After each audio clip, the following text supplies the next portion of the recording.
Bienvenue dans l'enfer des SUV invendables, ces mastodontes technologiques que même les concessionnaires rechignent à reprendre et qui transforment leurs propriétaires en otages d'un système devenu totalement fou. 12 modèles qui illustrent comment l'industrie automobile s'est fourvoyée entre les diktats bruxellois, la course aux gadgets électroniques et l'obsession écologique. Des véhicules conçus pour satisfaire des bureaucrates non élus plutôt que des automobilistes vendus à prix d'or et qui finissent en patate chaude sur le marché de l'occasion. Aujourd'hui, on décortique cette hécatombe méthodique qui détruit le patrimoine des Français au profit d'une idéologie verte totalement déconnectée du terrain. Le champion toute catégorie de cette débâcle, c'est le Peugeot 3008 et son frangin le 5008, équipé du fameux moteur PureTech 1,2 litre.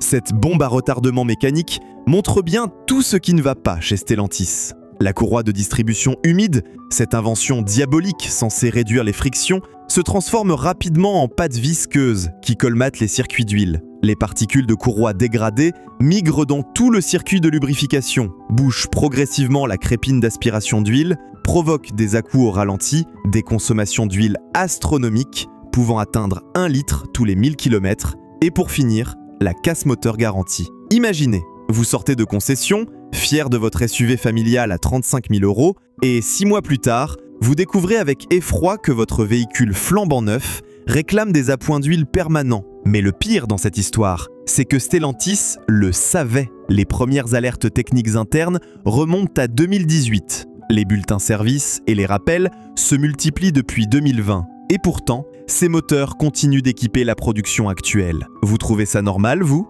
Cette obstination suicidaire s'explique simplement. Ces mécaniques permettent d'afficher des consommations flatteuses de 5,2 litres au 100 km sur le cycle d'homologation WLTP et de respecter les normes CO2 européennes fixées à 95 grammes par kilomètre. Le consommateur trinque avec des factures de réparation monstrueuses, mais les dirigeants de Stellantis dorment tranquilles. Leurs bonus, basés sur le respect des quotas environnementaux, sont sauvés. Et tant pis pour la réputation de marque centenaire, sacrifiée sur l'autel de la bureaucratie.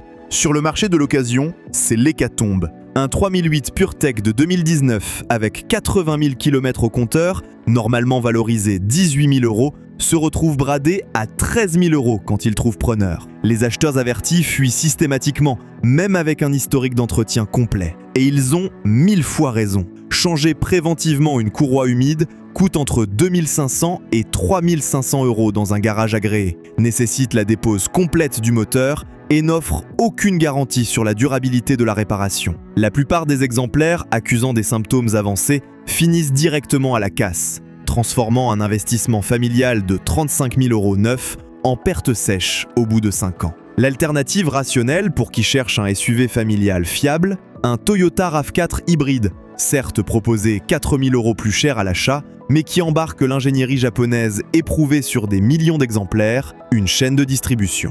Et surtout, un réseau de concessionnaires qui maîtrise réellement la technologie qu'il vend. Là où Stellantis expérimente sur le dos de ses clients, Toyota capitalise sur 25 ans d'expérience hybride et propose une garantie constructeur étendue à 8 ans sur la batterie. Mais attendez, le pire reste à venir, avec ces constructeurs européens qui s'obstinent dans l'erreur. Le Citroën C5 Aircross et le DS7 Crossback partagent exactement les mêmes tares mécaniques catastrophiques, avec leur moteur PureTech identique. DS, cette marque premium entièrement fictive, créée de toutes pièces par les services marketing parisiens, ose vendre ses SUV entre 45 000 et 55 000 €, au niveau tarifaire d'une BMW X3 ou d'un Audi Q5, mais avec la mécanique défaillante d'une Citroën d'entrée de gamme.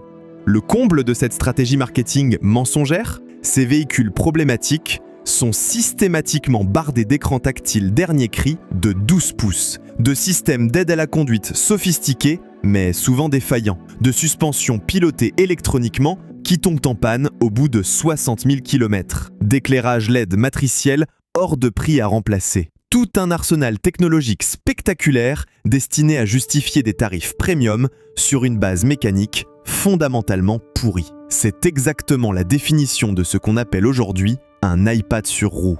Ford n'échappe pas à cette logique destructrice avec son Kuga 1 litre EcoBoost, cette aberration thermodynamique qui montre bien les dérives du downsizing imposé par les normes européennes. Cette hérésie mécanique, rendue théoriquement possible uniquement par la suralimentation turbo poussée dans ses derniers retranchements, transforme chaque trajet autoroutier en véritable stress test pour l'ensemble des organes mécaniques. L'acheteur d'occasion le comprend instinctivement. Un moteur si ridiculement petit sur un véhicule si disproportionnellement lourd, sollicité en permanence au maximum de ses capacités, ça ne peut physiquement pas bien finir sur la durée. D'autant plus que Ford traîne déjà depuis plusieurs années une réputation mitigée sur la fiabilité à long terme de l'ensemble de ses motorisations EcoBoost, régulièrement épinglées par les associations de consommateurs européennes pour leurs pannes récurrentes de turbocompresseurs, leurs problèmes d'injection directe et leur surconsommation d'huile anormale. Pourquoi s'embêter avec ces usines à gaz technologiques quand un simple Suzuki S-Cross, équipé de son sobre 1,4 litre Booster Jet, fait exactement le même travail de transport familial, mais infiniment plus simplement et plus fiablement sur la durée. Les constructeurs allemands, anciens maîtres incontestés de la fiabilité automobile européenne pendant des décennies, se sont également tragiquement fourvoyés. Volkswagen s'est complètement perdu avec ses nouveaux Tiguan et T-Roc, véritables concentrés de tout ce qui ne fonctionne pas dans l'automobile moderne. Ces SUV allemands cumulent désormais tous les défauts de notre époque industrielle. Motorisation TSI turbo systématiquement sursollicitée pour respecter les normes, boîte DSG robotisée électroniquement capricieuse et coûteuse à entretenir, électronique envahissante qui transforme la moindre panne en catastrophe financière, le groupe automobile qui nous avait habitués pendant 40 ans à des Golf pratiquement indestructibles et des Passat qui avalaient 400 000 km sans broncher, produit maintenant des véhicules d'une complexité byzantine et d'une fragilité préoccupante. La fameuse boîte DSG à double embrayage devient rapidement un véritable cauchemar financier dès l'apparition des premières pannes, statistiquement inévitables après 100 000 km. Révision spécialisée obligatoire tous les 40 000 km à 350 € minimum, mécatronique électronique hors de prix, facturée 2 500 €, embrayage multiple et complexe, huile spéciale, programmation informatique indispensable. L'acheteur d'occasion intelligent fuit systématiquement ces complications mécaniques comme la peste. Résultat, votre investissement familial de 35 000 € part littéralement en fumée. Et que dire du positionnement tarifaire complètement déconnecté de la réalité? Volkswagen continue obstinément de vendre ses SUV récents au prix fort. Audi pousse encore bien plus loin cette logique délétère avec ses Q3 et Q5 dernière génération, véritables concentrés de haute technologie souvent inutiles au quotidien. Ces SUV estampillés premium sont progressivement devenus de véritables ordinateurs roulants, où chaque fonction basique est désormais gérée par un calculateur électronique spécialisé. Suspension pneumatique pilotée, direction active à démultiplication variable, éclairage LED matriciel adaptatif, écran tactile géant avec navigation intégrée, reconnaissance vocale, connectivité 4G, tout un arsenal technologique impressionnant, spécifiquement conçu pour justifier des tarifs stratosphériques. Mais quand ces supposées merveilles technologiques allemandes commencent inévitablement à vieillir, c'est l'addition de réparations qui fait littéralement peur. Une panne de suspension pneumatique pilotée ? 3 500 € minimum de facture garantie. Un dysfonctionnement d'écran tactile central ? 1 800 € de mécatronique à remplacer, plus la main-d'œuvre spécialisée. Sans compter que beaucoup de ces systèmes électroniques sophistiqués deviennent rapidement obsolètes en quelques années seulement, transformant votre SUV premium de 65 000 € en véritable antiquité électronique. L'acheteur d'occasion rationnel le comprend. Il recherche du standing premium et des prestations haut de gamme, mais certainement pas les factures stratosphériques qui vont nécessairement avec sur la durée. D'où l'intérêt grandissant d'un Lexus NX par exemple, proposé dans la même gamme de prix à l'achat, mais qui offre derrière l'excellente ingénierie Toyota éprouvée mondialement.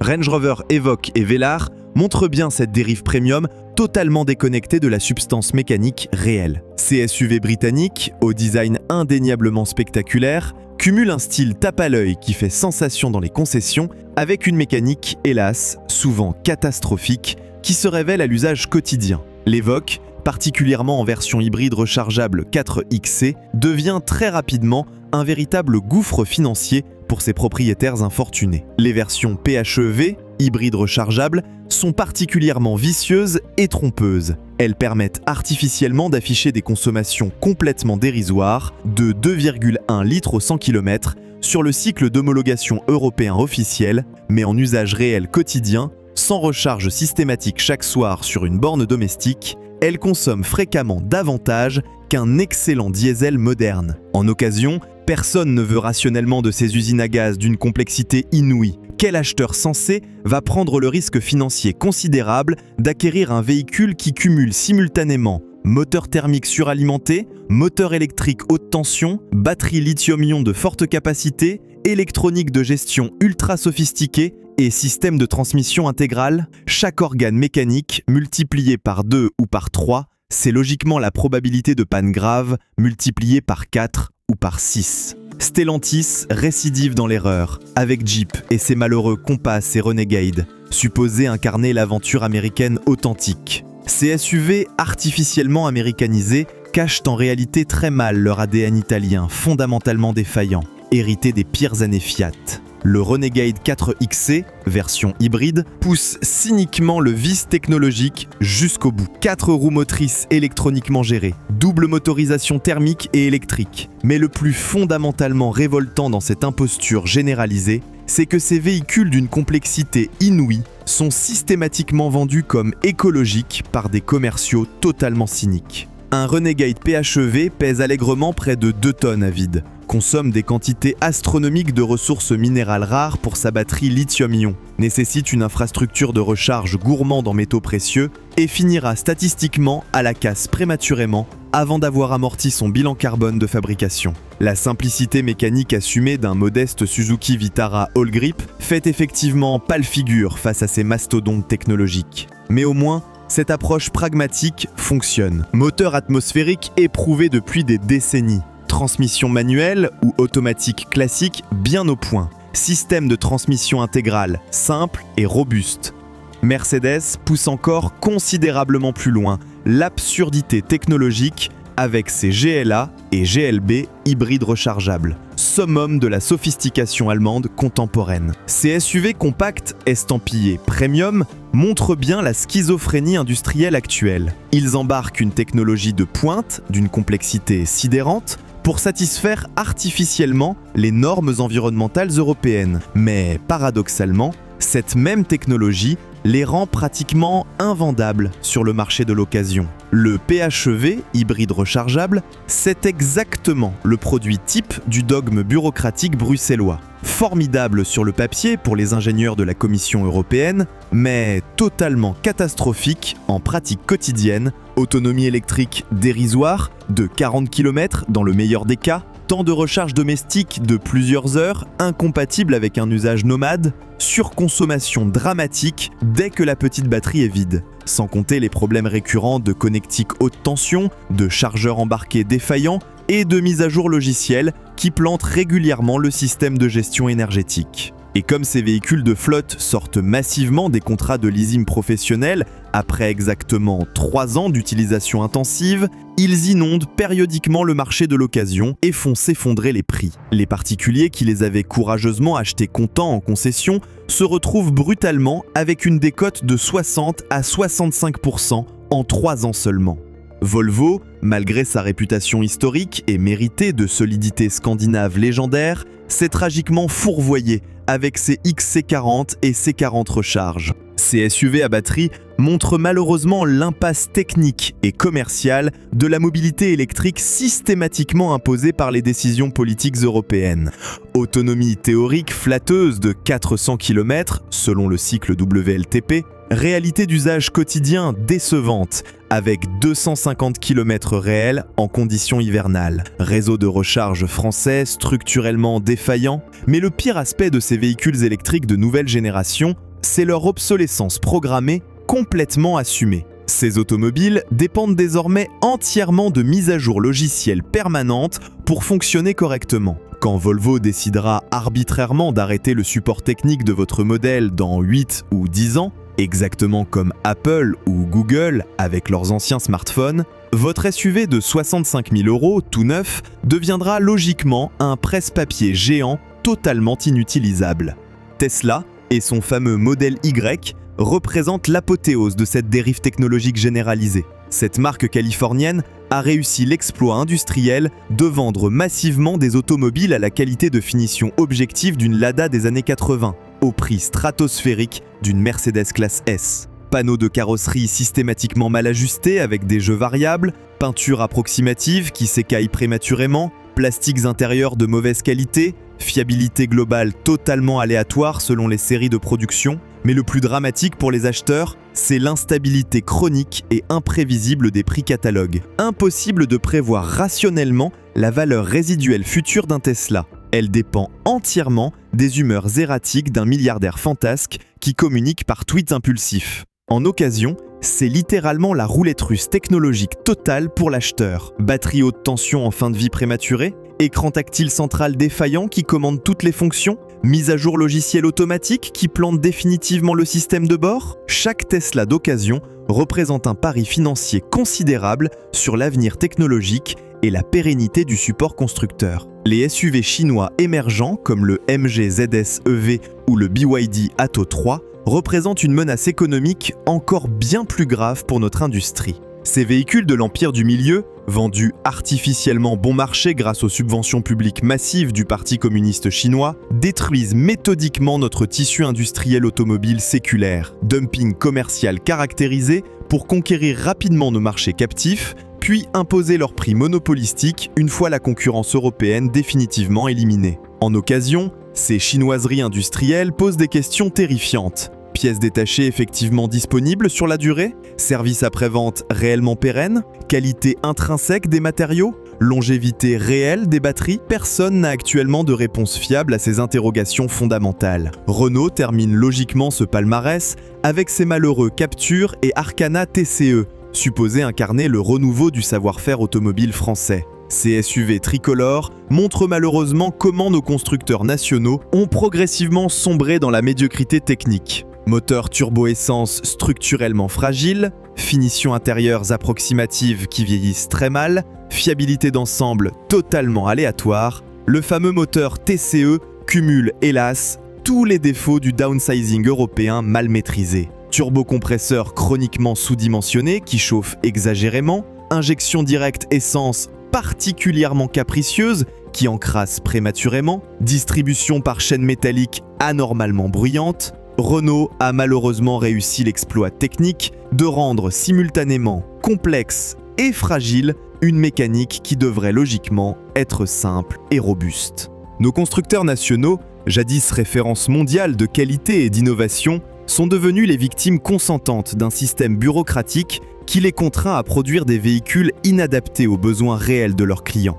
Le consommateur français se retrouve pris en otage entre des constructeurs qui ne maîtrisent plus leurs produits, des politiques qui imposent leurs lubies écologiques sans en mesurer les conséquences, et des médias qui relaient complaisamment la propagande verte. Résultat, des dizaines de milliards d'euros de patrimoine automobile français partent en fumée chaque année à cause de choix industriels imposés par Bruxelles. L'automobiliste rationnel n'a plus qu'une solution: voter avec son portefeuille, en se détournant de ces usines à gaz technologiques pour privilégier des valeurs sûres, même si elles viennent d'Asie.